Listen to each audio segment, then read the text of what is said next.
எல்லாருக்கும் வணக்கங்க. Welcome to இன்ஸ்டபிள் ஸ்கிரமேம். சார், டிஎன்பிசி குரூப் 4 ரிசல்ட்டு வந்துருச்சு சார். நீங்கள் கெஸ் பண்ண மாதிரியே தீபாவளிக்கு அப்புறம் வந்துருச்சு சார் அப்படின்னு இருக்காங்க. அதெல்லாம் ஒன்றும் இல்லைங்க. அதெல்லாம் சும்மா நார்மலாக கெஸ் பண்ணுறது தான். இந்நேரம் எனக்கு தெரிஞ்சு நீங்கள் வந்து டிஎன்பிசி குரூப் 4 ரிசல்ட்டை பார்த்துருப்பீங்க.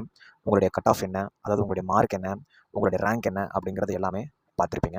அதை வந்து கீழே வந்து கமெண்ட் பண்ணுங்கள், ஓகேங்களா? ஏன்னா நிறைய பேர் வந்து அவங்களோட ரேங்க் அனுப்பி, அவங்களுடைய மார்க் அனுப்பி இது கிடைக்க வாய்ப்பு இருக்குது அப்படின்னு சொல்கிறாங்க. ஸோ நீங்கள் தனித்தனியாக அனுப்புறதுக்கு கீழே கமெண்ட்டில் அனுப்புனீங்க அப்படின்னா அது என்னங்கிறத நம்மளும் பார்க்கலாம். அதே போல் உங்களுடைய சக மதிப்பிற்குரிய மாணவர்கள் மற்றும் தேர்வர்கள் அவர்களும் அவங்களுடைய கட் ஆஃப் மார்க், அவங்களுடைய ரேங்க் அதெல்லாம் போடும்போது கரண்ட் இப்போ எப்படி இருக்குது அப்படிங்கிறத நம்ம வந்து தெரிஞ்சுக்கலாம், ஓகேங்களா?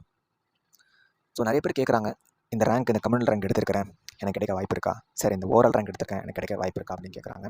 இப்போதைக்கு எதுவுமே சொல்கிறதுக்கு இல்லைங்க, சரிங்களா? கரண்ட்லி எதுவுமே சொல்கிறதுக்கு இல்லை.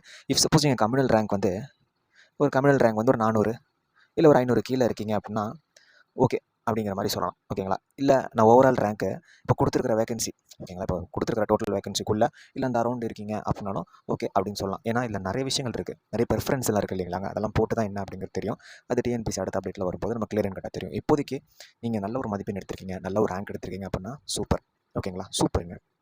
இல்லை எனக்கு மார்க் கம்மியாக இருக்குன்னா ஒன்றும் பிரச்சனை இல்லை, அவ்வளோதான். அக்டோபர் மாதம் முடிஞ்சிருச்சு. அதுக்கடுத்த நவம்பர் மாதம் ஒரே மாதம் தான் கேப்பு. அதுக்கடுத்தது வந்து 2026 பேனர் எதிர்பார்த்துருக்கோம், குரூப் 4 எதிர்பார்த்துருக்கோம், நல்ல ஒரு வேகன்சியோட எதிர்பார்த்துருக்கோம். அப்போது அந்த தேர்வு கூட என்ன பண்ணலாங்க, 2026 இருக்கவே இருக்குது. சார் நான் கிட்ட வந்துட்டேன், சரி நான் கிட்ட வந்துருச்சு, இன்னும் கொஞ்சம் மார்க் வாங்கியிருக்கலாம், அதெல்லாம் ஒன்றும் இல்லை.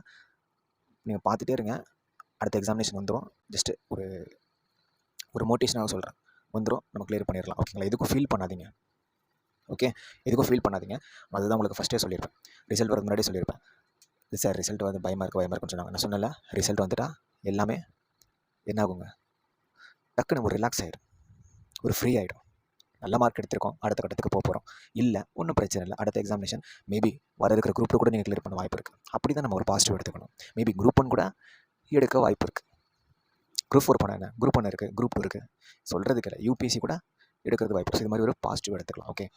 ஸோ உங்களுடைய மார்க்ஸ் அந்த வந்து ஒரு செல்ஃப் சார் கிடைக்குமான்னு கேட்குறீங்க. நீங்கள் தனித்தனியாக பண்ணுறது கீழே வந்து கமெண்ட்டில் பண்ணுங்கள், கெஸ் பண்ணுறோம். அதாவது நாங்கள் மட்டும் கிடையாது, நம்ம எல்லாருமே சேர்த்து என்ன கட் ஆஃப் எப்படி கரண்ட்டில் போயிட்டுருக்கு அப்படிங்கிறத பார்த்துக்கலாம், ஓகே? தேங்க்யூங்க, தேங்க்யூ ஸோ மச்.